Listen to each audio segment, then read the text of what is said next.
Alors bonjour à tous, c'est Puich. Aujourd'hui, je suis particulièrement, heureux. Je suis un homme heureux, on peut dire. Je vous présente ce magnifique coffret Blu-ray qui vient de sortir, qui est sorti la semaine dernière. Donc un magnifique coffret sur un très grand monsieur du cinéma, japonais et du cinéma tout court. Je vous avais pas encore parlé de lui. C'est bien sûr, j'ai envie de dire bien sûr, Shinya Tsukamoto. Donc on a Carolco, hein, qui fait vraiment, du bon taf au niveau des Blu-ray. Ah, regardez-moi ça comme c'est stylé. Qui nous a sorti ce coffret, donc 10 films. Alors je sais pas si on voit correctement, 10 films du maître, en Blu-ray. Alors il y en a 5, ils sont inédits, ils étaient jamais sortis chez nous. Il y en a 5 autres, je les avais déjà, mais du coup là, on les a en format Blu-ray. Le coffret est superbe, alors je vais vous le montrer. De toute façon, je vais vous dire, il y aurait eu que Tetsuo, je l'aurais pris quand même.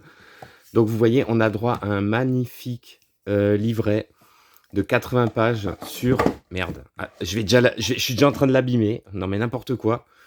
Donc un magnifique, livret donc par Julien Sévenon, 80 pages sur, le maître, sur, Shinya Tsukamoto, sur toute sa carrière. Donc c'est très intéressant, honnêtement, c'est très intéressant.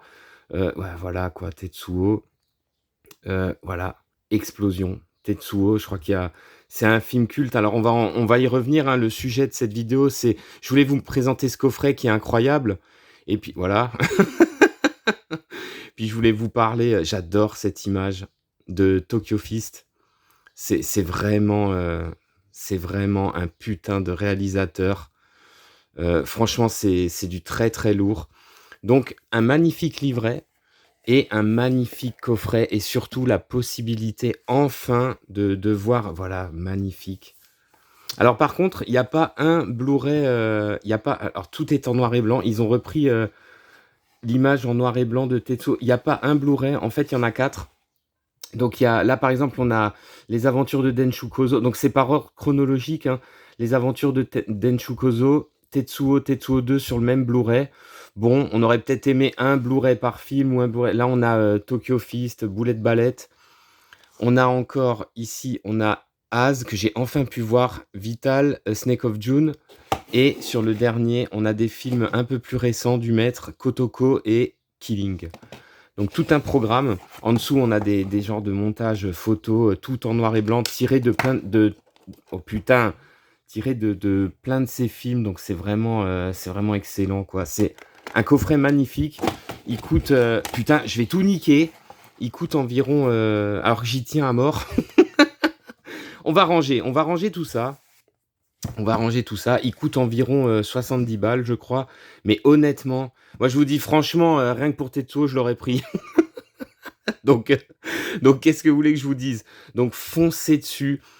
Tout amateur de films japonais ou de films tout court, de films un peu complètement fous, se doit d'avoir ce coffret dans sa collection. J'ai envie de vous dire un peu de respect, un peu de dignité, merde. C'est vraiment un petit bijou totalement essentiel.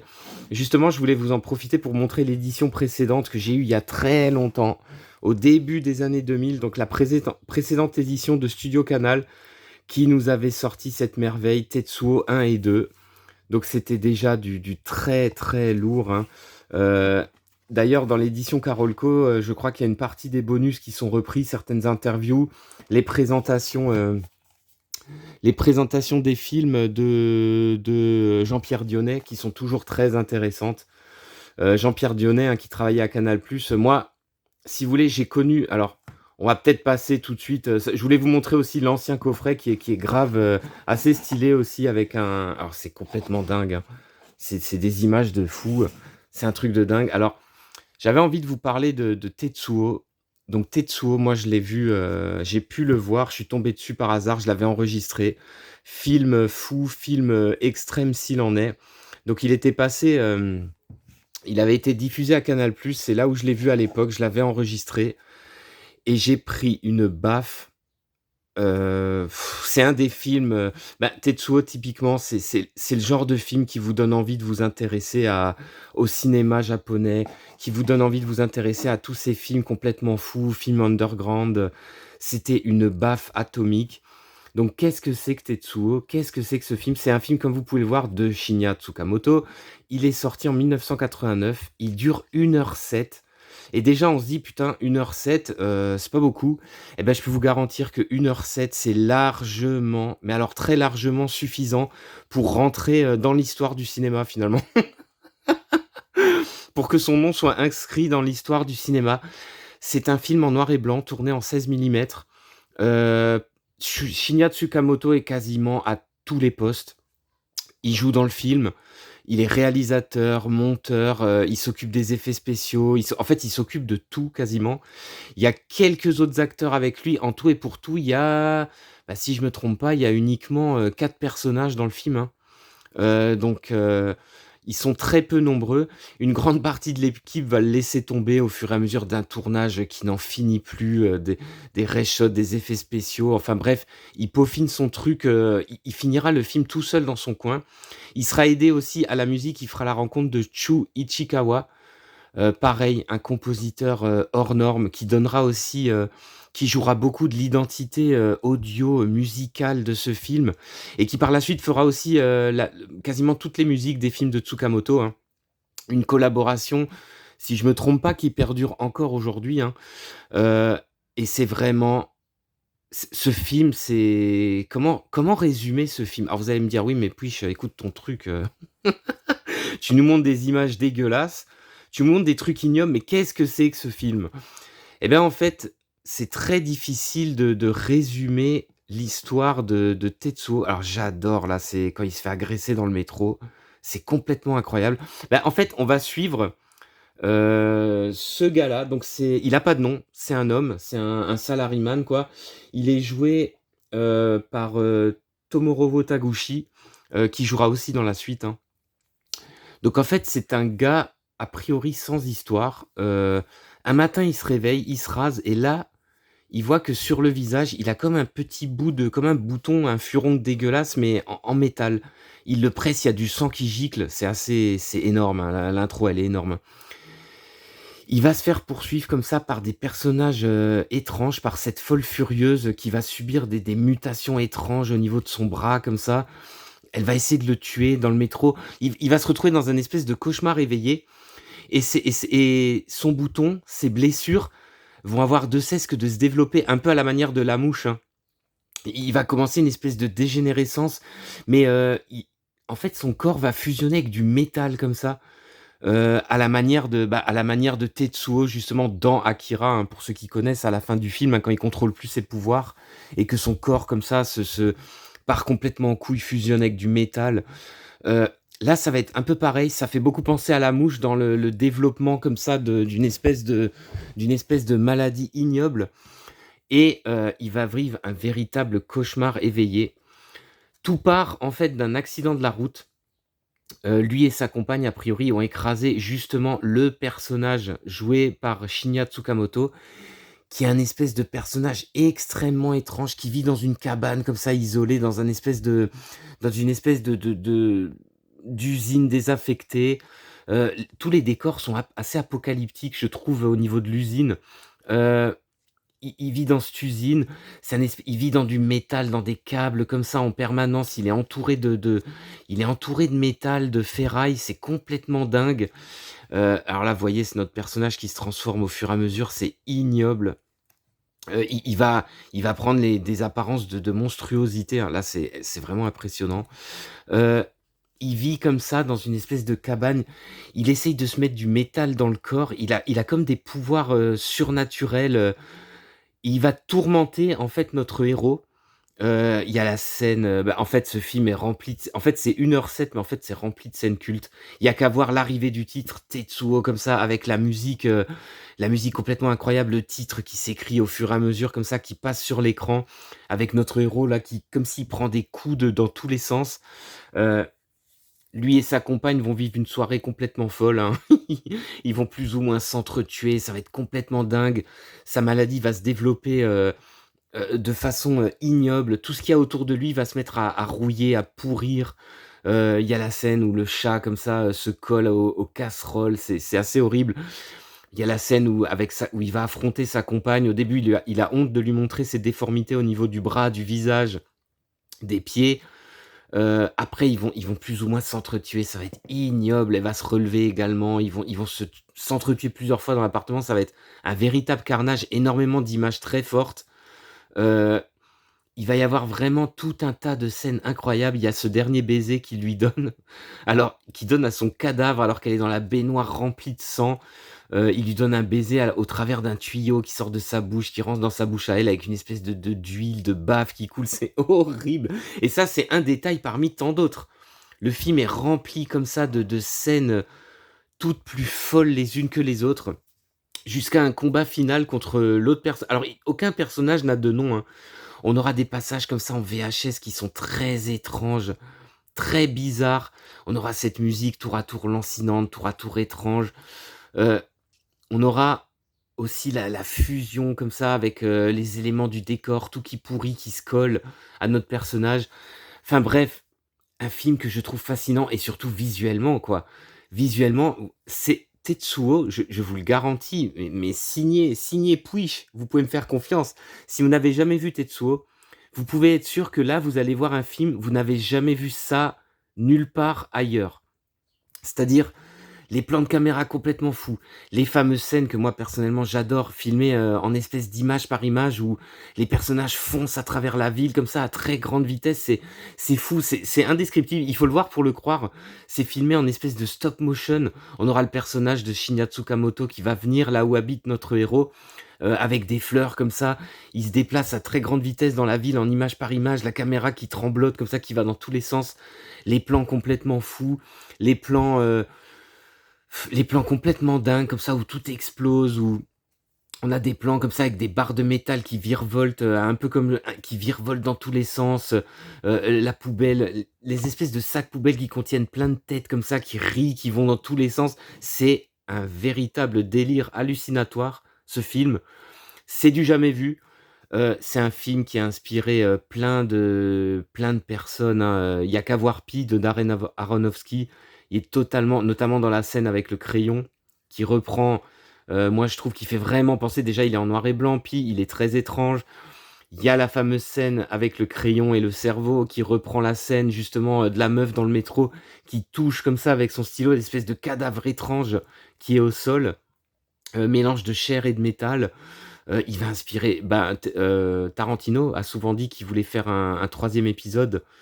Finalement, il finira par si je me trompe pas, c'est lui le producteur du 3e épisode, hein, donc Tetsuo 3, hein, heu, qui est le premier film américain de Tsukamoto. Premier et seul film, je crois, hein, américain de Tsukamoto.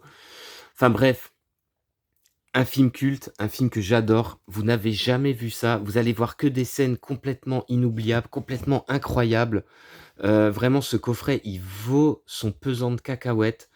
Tetsuo, c'est une valeur sûre. C'est-à-dire, comment dire?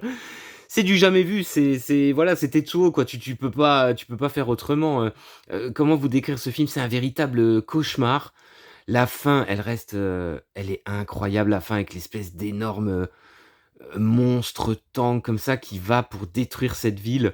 On sent comme ça un sentiment d'oppression qui vient de la part de la ville, des bâtiments qui ont l'air, alors qu'il y a rien de spécial en fait, ils ont l'air d'oppresser, l'être humain comme ça. Le personnage qui va devenir complètement fou avec son espèce de maladie. Le personnage de l'espèce de fétichiste du métal là, joué par Shinya Tsukamoto, complètement fou. Il y a les images, moi, que j'adore là, quand il est devant, quand ils ont leur combat, quand il apparaît devant le garage et tout. Il va le propulser comme ça à travers la ville en faisant à chaque fois comme ça dans sa main, avec des bruits d'explosion, comme s'il avait un pouvoir de télékinésie. Enfin, c'est un film complètement fou. C'est un film qui peut avoir des milliers, je pense, d'interprétations, de qu'est-ce qu'on a compris du film. Mais en fait, je pense que c'est avant tout sensoriel. C'est avant tout un film unique, magnifique, pour moi un chef-d'œuvre, pour moi un de mes films phares, hein, peut-être un dans mes films préférés, c'est sûr, il y a Tetsuo, hein, ça je vous le garantis sur mesure. Enfin bref, foncez, même si vous achetez pas le coffret, hein, je vous incite pas forcément à acheter ce coffret qui est magnifique. Je suis absolument pas payé, hein, c'est dommage d'ailleurs. Mais vraiment foncez sur Tetsuo et si vraiment ça vous plaît, 1992, Tetsuo 2 sort. Entre-temps, Shinya Tsukamoto a fait le tour des festivals, il est devenu un peu plus connu. Il a fait aussi un film, de commande, Iruko the Goblin qui est aussi excellent, hein, que j'adore aussi personnellement, même si on sent que c'est un film de studio, un film de commande. Tetsuo 2 sort et Tetsuo 2, c'est pareil quoi, c'est du lourd, c'est du très, très lourd, mais malgré tout, il est en dessous du 1, c'est clair. Le film est en couleur, on sent qu'il y a beaucoup plus de budget. C'est pas vraiment une suite, c'est Tetsuo 2 The Body Hammer, trop fort. C'est pas vraiment une suite, c'est plus le même film. C'est un remake avec plus de c'est un remake pareil en différent. Il me fait beaucoup penser en fait Tetsuo 2, c'est un peu la même histoire que Evil Dead 2 quoi. Evil Dead 2, c'est un peu pareil. C'est le même film en pas pareil avec plus de budget. C'est le même film en pas pareil, Tetsuo 2, c'est pareil. On retrouve, notre personnage, donc l'acteur qui jouait, le salaryman du 1, donc là il joue Taniguchi. Cette fois-ci il a un nom. Il a un nom et d'ailleurs il a toujours sa femme, qui est jouée cette fois par celle qui faisait la folle du métro, qui joue sa femme, Kana et ils ont un enfant. C'est un salaryman, sans histoire, typique, japonais quoi. Un jour, ils vont se faire agresser par 2 gros punks comme ça, qui vont kidnapper son fils dans un magasin. Une scène complètement folle d'ailleurs, la musique à ce moment-là, elle est excellente, une musique en panique totale. Ils vont se retrouver sur un toit, il va être à 2 doigts de crever et on sent que ces skinheads lui en veulent, vraiment à lui. Ils vont lui injecter d'ailleurs au travers d'un pistolet étrange, ils vont lui injecter quelque chose dans le corps qui va produire une réaction complètement folle. Heu La colère va lui faire pousser un espèce de canon au bras, comme ça, va faire muter son corps et sans le vouloir, il va tuer lui-même son enfant qui va exploser, c'est ignoble. On verra le skinhead se marrer avec, il tenait son enfant devant lui avec les mains du gosse dans ses mains et les morceaux de boyaux du gamin, sur lui. Enfin, c'est assez ignoble, le film est aussi très violent et à partir de là, une histoire complètement folle va commencer. Il va se faire enlever par ces mecs, il va se retrouver dans une espèce de secte où il y a toujours Shinya Tsukamoto qui joue un espèce de chef comme ça, qui veut, à mon avis, il veut détruire le monde et ils sont tous fétichistes comme ça du métal. Ils essayent d'avoir c'est tous des mecs ultra balèzes, ils sont dans une espèce d'usine étrange, une espèce d'Assyrie. Alors le film, du coup, est en couleur. Il kidnappe notre héros, il l'installe sur une espèce de chaise, la chaise que vous pouvez voir ici, hein. Ils vont lui faire des expériences atroces. Une chaise qui ressemble énormément à la chaise où les personnages se connectent, à la matrice. Donc ça, c'est des images du 2, hein. Heu, Ils vont lui faire une expérience ignoble jusqu'à lui faire, développer son espèce de pouvoir, on va dire. Donc il y a des canons qui vont lui sortir partout du corps, il va se mettre à tout détruire et en fait la rage, la colère va le transformer en espèce d'arme. Il va aussi muter, alors ça c'est d'autres personnages, hein, qui vont utiliser, les punks de la secte. Voilà, il va devenir cette espèce d'énorme monstre métallique, de chair et de métal. Ils vont s'affronter, enfin bref, j'en ai déjà trop dit. Tetsuo 2, c'est pareil, c'est un film complètement dingue, complètement fou. Par contre, il a l'avantage par rapport au premier, il y a quand même une histoire un peu plus compréhensible, on va dire, mais ça reste du what the fuck intégral, ça reste un film complètement dingue. Pareil, plein d'idées de mise en scène. Cette fois-ci, le héros, il a pas une espèce de maladie, on le force plus à se transformer, mais il va se transformer au fur et à mesure de ses émotions, il va avoir envie de tout détruire, de détruire ces mecs. Il va y avoir des combats, pareil, qui sont, excellents, des scènes complètement folles aussi en stop motion, des accélérations à travers la ville. La ville est toujours filmée d'une façon très, très bleue, très, très glaciale comme ça, tout est bleu, glacial, on sent qu'il y a aucune émotion. Par contre, dès que c'est au niveau du métal, de la scierie, là, tout est, soit noir comme ça, tout est rouge, le métal en fusion, on sent qu'il y a c'est rouge, qu'il y a de la «vie» entre guillemets. Il y a tous ces mecs qui s'entraînent comme des malades mentaux, ils veulent tous, se transformer, ils sont aux ordres de ce personnage qui vit dans un espèce de dans la même cabane, mais sauf que cette fois c'est beaucoup plus grand quoi, c'est beaucoup plus il est pas tout seul cette fois, il a toute une armée comme ça avec lui, de gars qui veulent, qui sont à ses ordres, qui veulent en quelque sorte renverser la société. On a l'impression de tout détruire. Heu, c'est complètement fou. Il y a plein d'images de dingue qui vous resteront en tête, notamment, hem, Donc Tsukamoto comme ça, il est dans un espèce de bain d'huile noire avec des tuyaux partout autour, on sait pas ce qu'il fout là-dedans. Il y a un espèce de professeur fou qui les aide, qui renvoie, au docteur qu'on voit dans le 1, qui donnera un semblant d'explication, peut-être de ce qui se passe. Une histoire de bout de métal. Tetsuo 2, pareil, c'est du très, très lourd. On est en dessous du premier, c'est clair et net. Mais si vous avez aimé le premier, vous adorerez le deuxième. C'est un espèce de prolongement, c'est la même histoire en pas pareil, c'est une histoire un poil plus compréhensive. Les plans finals sont juste ouf. Dans le 1, on avait une supposition sur ce qui allait se passer. Dans le 2, on a carrément la chose devant les yeux. C'est ouf. C'est complètement dingue. La conclusion, moi perso, j'adore. C'est génial. Enfin bref, un film à avoir vu absolument si on est vraiment cinéphile, si on aime le Japon, si on aime le cinéma japonais, si on aime le cinéma what the fuck tout court, hein. Donc un très, très grand monsieur. Je crois que j'ai été dithyrambique, hein. Je sais pas comment faire pour vous donner envie. C'est toujours difficile de parler, des œuvres qu'on aime, vraiment à ce point-là. Mais vraiment Tetsuo, c'est un film fou, c'est un film complètement dingue, c'est un film qui c'est du lourd quoi. J'ai envie de dire, merci monsieur, bravo, chapeau. Incroyable, un coffret à avoir, 2 films à avoir vus. Je vous ferai, je fais une petite coupe, je vais faire une critique du troisième. Tiens, je suis chaud là, je suis lancé. Je vais vous faire une petite critique du troisième, puis on va s'arrêter là et je vous dis, je vous dis rien du tout puisqu'on va se retrouver pour le troisième là.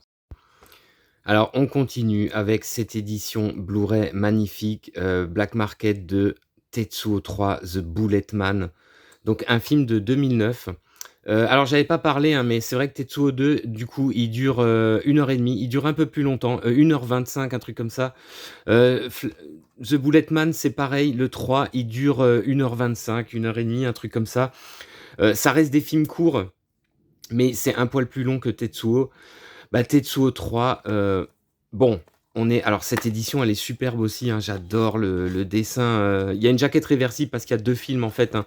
Il y a Tetsuo The Bowlet Man et il y a aussi Fire on the Plain, qui est un autre film de Tsukamoto. Il y a une jaquette réversible, vous comprendrez évidemment que j'ai mis la jaquette de Tetsuo.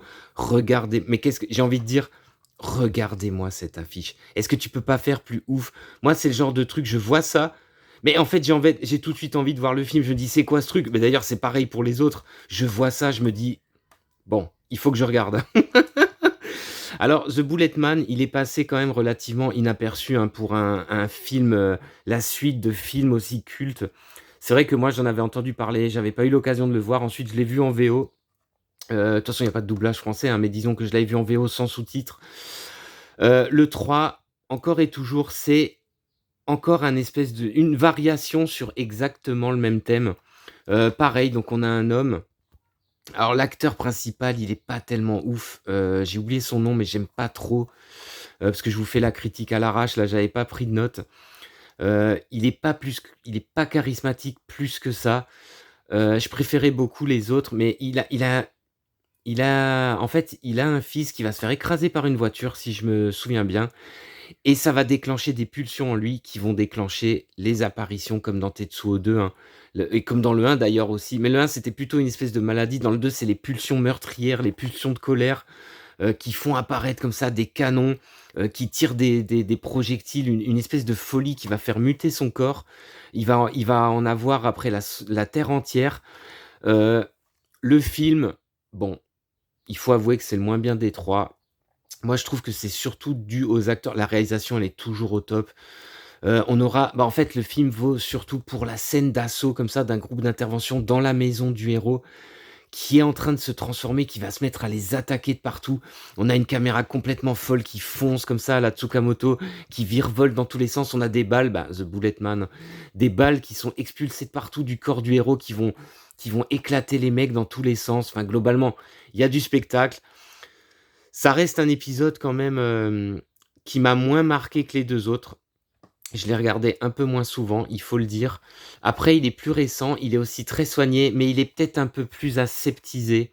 On a l'impression de voir une troisième fois le même film. Bon, c'est vrai que c'est alors, c'est pas non plus une catastrophe, attention, hein. Ça reste un Pour moi, ça reste un très bon film what the fuck, hein. un très bon film underground, mais on est quand même largement en dessous des 2 Tetsuo. On est aussi en dessous de d'autres films qu'il a pu faire que moi personnellement j'adore, hein. Tokyo Fist, Bullet Ballet, Az là que j'ai pu voir qui est exceptionnel. Heu, on est quand même un petit peu en dessous. On a la sensation qu'il s'est un petit peu calmé, un petit peu seulement, attention, hein, ça reste un film. Si maintenant vous voyez que celui-là, vous allez vous dire: «Mais qu'est-ce que c'est que ce truc?» On sent aussi qu'il y a un peu plus de budget. Les effets spéciaux sont vraiment bien, les costumes, les maquillages, comme dans tous ces films, hein. Les costumes, quand on pense que c'est un film à zéro budget, quoi, les costumes sont complètement dingues dans le premier, même dans le 2, hein. Les costumes, les prothèses, les effets spéciaux, enfin bref, voilà, The Bullet Man, c'est aussi à voir. De toute façon, si vous êtes fan, vous avez pas le choix, il vous le faut, comme moi. Ça reste un film excellent. Enfin, je voulais vous présenter ces films, ça fait longtemps que je voulais vous en parler. Je me suis dit: «Je vais prendre l'occasion de la sortie de ce coffret». J'espère que ça vous a plu, j'espère surtout que ça vous a donné envie de les voir et je vous dis à plus pour de prochaines critiques.